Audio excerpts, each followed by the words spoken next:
Let's begin today's Vanguard news by convincing your friends and family that the next sleeves you buy will be the last, since DZSS11 and EZBT09 wave of sleeves are coming. Kaiser in particular will be getting a playmat and deck box that they'll probably send different fight for free to promote.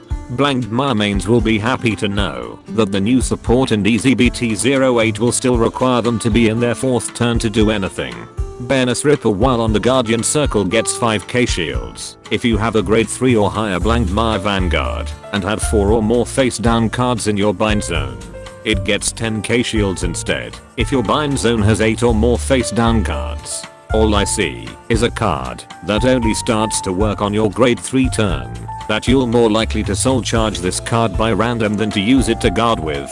Carve Out Dragon when placed on rear guard lets you look at the top card of your deck, then either return it back on top or put it into your soul. If you have a grade 3 or higher BLANgDmire Vanguard, then this unit gets 5k power. If you put a card into your soul with this ability, it gets 10k power instead if your bind zone has 4 or more face down cards. This card feels a lot like BLANgDmire got another version of Nilgaris, but as a common.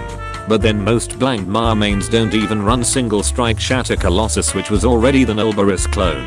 Crying Crow's Vartak gets all of her abilities if you have a grade 3 or higher BLANgDmire Vanguard and you have 4 or more face down cards in your bind zone.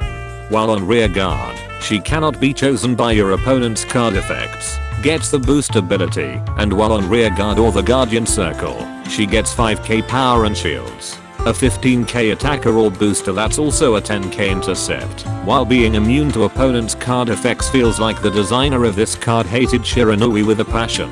Totally understandable.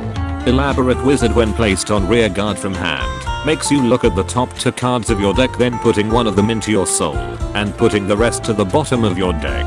And while on rear guard, you can pay 1 counter blast at the end of the battle he boosted while you have a grade 3 or higher BLANgDmire Vanguard to add a normal unit from your soul, then bind this card face down. Why the hell does Dark States always seem to have counter blast shortage? On top of Zamug and Vadrock Dragon, this also uses counter blast and the deck has no counter charger.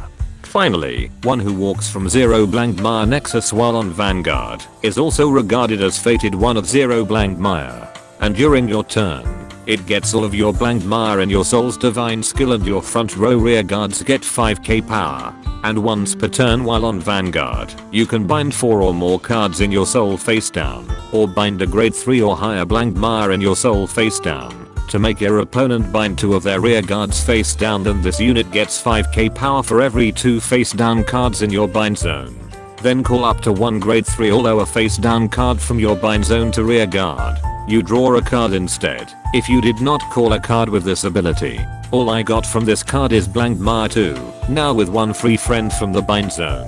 By using itself as a discount coupon, the deck still suffers for not having much pressure on turn 3, and putting it in your id deck is risky as you're reliant on your random soul charge to get the original BLANgDmire. And that concludes this Vanguard news without the bullshit.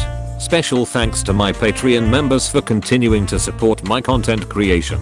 Be sure to subscribe and let me know in the comments how will BLANgDmire fit all of its new support into one deck.